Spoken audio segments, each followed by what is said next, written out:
Mic check. Mic. Whoa. Mic check. There we go. That's better. Check. All right. Sorry for the hold up, guys. Hope you're still around. Thanks for the input on fixing up the stream. Seems like we've got everything going now. I had an aspect ratio problem. It cut off like it was treating it like widescreen and like spilled over the edge, but it's fine now. I'm gonna change this to Super Smash Brothers Brawl. Hey man, the Twitch cops are after us. Can we be like the cool kids? And So like actually this is match right now. This is round 2, I believe. Yeah, this is round 2 of winners. Shark versus DarkWolf. AKA, if there were a couple, it would be Sharkwolf. Right? Yes. Do you ship Sharkwolf? I ship it hard. Where's the music?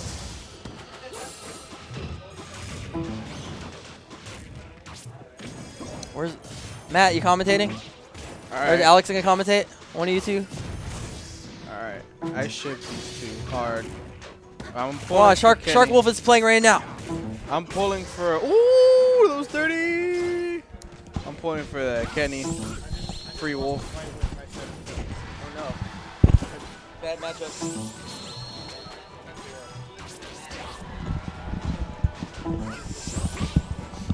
Oh, car keys versus me, 10-0. Oh, Oh my Cookies god. versus you. Okay. Oh no, what just happened? He was winning. He got edge guarded. I didn't even see, and it's just he got hit off. He came back with room to spare, but got hit off again without a jump. That is edge guarding. That's bummer sauce. That's what that is. Bummer sauce. All right. Ooh, we got these nice combos. We got the there. Oh, Dude, nice. if Kenny learned how to jab reset on a knockdown, he'd be so amazing because then he'd have more options. So you're saying if he just added that to his game, it adds so much more. It's hard though because with characters, it's basically either a guess or a super fast reaction check, or if you're like S2J, you just do the jab and then you're fast enough to have follow-ups even if they don't miss the tag. Of course. And I think Wolf can do that. Anyway, about this matchup, the player matchup. Character matchup, Wolf is supposed to win at top level. Like, mid-level where we're at, mid or low level. Oh. Zelda's probably going to win because Space Animal pressure is not perfect. Kenny's probably the best we got for Project M as far as Space Animal pressure. Like right there. Oh my gosh. Wow. Yeah. Ooh, almost had that. He loves those. Like, and he knows how powerful that is. And the only way to get it is if you go for it. The problem is it's always unsafe when you do it. There's no like. Well, there are ways to guarantee it works. It's just there's very few and far between, and it requires off a shine, which doesn't work off on light characters because they go really high up. Oh, that's gonna do it. Is it stronger than me? I don't think it's probably comparable. I don't know if it's stronger or weaker, but if there is a difference, it's not very big. Yeah. Seems like every time a Spacey gets hit with that, it's like game over. But Can't do anything. between the two players, Reynolds has the edge. Like, he just has a more patient play. No, Kenny.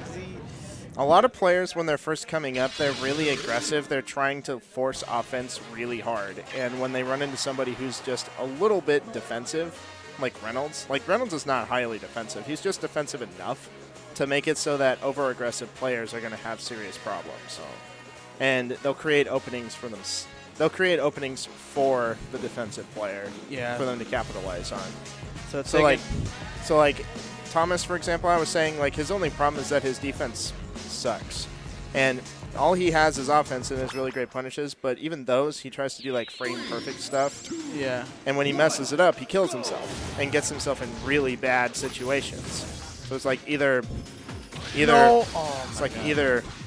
make it frame perfect all the time or just slow it down and play a little bit more patient defensive. think that'd be more optimal to just play to have some defense? Yes. Wow, Kenny with a good lead right now. Oh, wow, that killed. And the reason I say that for this is because Kenny's kind of in the same boat, except he also wants to style. Like, he's not there just to win. He also wants to flash. He wants to look cool. And certain where he wins, it matters to him. Yep. Oh my god. Oh, is he dead? Oh wow. Okay, for anyone who bothers to listen to this later, fighting Zelda in this game is about respecting her forward air and back air. You have to respect the fact that why did he go for that? Because, well, you know, he's up a stock. He can afford to take risks, and that was a definite risk. And Wolf's playstyle is like he gets rewarded for taking risks. Oh. See that? He wasn't respecting. It's like, okay, if this misses, I can eat this move. Why did he do that? Because it was stylish. It was Kenny though. Kenny's a hero like that. Oh, you can't help but root for the guy. Oh, nice. Reynolds. Not today. Not above the stage line. Oh my god. See now he's ahead again and he can afford to take risks. Or he can just play solid and extend his lead. See, like fighting games 101, when you have a lead, just play defensive and force them to approach. You don't have to do dick anymore. Exactly. Oh. And after discussing what playing defensive does, forcing the opponent to make the mistakes for you instead of just waiting for them, playing patient. Exactly. You know, that's what you have to do when you're neutral, when you're both even. You both have to. It's like super tight. But when one player has a definite lead, it's just like, oh, I don't have to do it. Oh my gosh, Kenny, please. He's just trying. Kenny. Oh, oh my god. It's okay. The balloon's free to hit. It's really easy to hit. And for anyone who doesn't know, you should know, but for anyone who doesn't, if you hit with the side B with Wolf, it gives you a jump back, so you don't just free fall. I noticed like as soon as he did it. So like, otherwise he would not be doing that. Either way, pretty freaking cool though.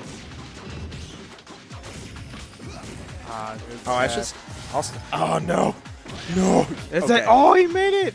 Why did he grab the ledge? That's another problem, Mark. No, Kenny. Why did you? You should not have shortened it. Plain and simple. Oh my god.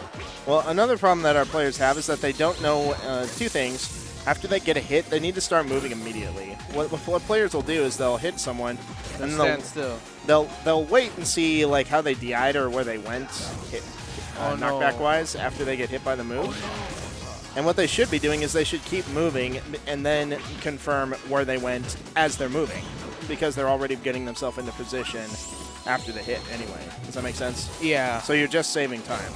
And a combination of that. Jeez, Kenny. A combination of that, and players don't know how to grab the edge, hold the edge, refresh their invincibility, and force them on stage. Now so it's like, okay, you only have so many options when you're off the stage. Ideally, you want to grab the edge because that's where invincibility is, and you get your jump back and good things. But if you force them on stage, they're going to be in landing lag from their up B, and it's no bueno. Why this stage? Because it's small. You can smother them with pressure. Yeah, as long as I think. See, it's like some characters like having room to work with, like Zelda can kite and play defensive and whatever. She likes having room to work with. And there's not a whole lot of places to go on this stage. So it's kind of thinking of like Zelda's the outside boxer, and Wolf is more of the Mike Tyson, always in your face. Yeah, it's like what's his name? Lexon Lewis, I think. Like the super tall heavyweight champion with the long arms. Lennox Lewis. Yeah. Surprised you know that. You surprised me. Yeah, and like when Mike Tyson fought him, there was no chance because he's short range. He needs to get in order to get anything done, but he has too much room to work with. It's exactly the same thing here. Short range characters, they need to get in, but if there's a lot of room to run away, if they're not fast enough or frame perfect, you just got to work harder. If there's a lot of room, a defensive player can work with. yeah. Who's gonna get top 3 tonight? I honestly thought like how the way Kenny was playing, like top three should be myself, Reynolds, and Thomas. If not Thomas, then Ori. I don't know. I think maybe You know, not it's- looking in his favor. But if Kenny just plays solidly without like maybe like not styling too hard like he did the first 2 games, he can give these guys some trouble. I thought he had those games in the bag, but he just blew it. He beat himself the first 2. Now Yeah, he's getting outplayed now. then like pressure characters like Space Animals, they have to the thing is that they actually have to work harder. It's just that they have the ability to outplay over and over and over, and that's what they have to do is outplay in the neutral over and over. But when they get touched, they get punished so much harder. So it's like your offense better be good enough to outplay them so much that they don't get a chance to punish you super hard, like what your weakness says. Yeah. After remembering Ori, it's probably going to be me, Ori, and Reynolds. When I play Thomas, I can tell he puts in a lot of work, so that's why I want him to. That's why I want him to do well. But just, I got to be honest, his defensive game is not there. That game 3 looked free, but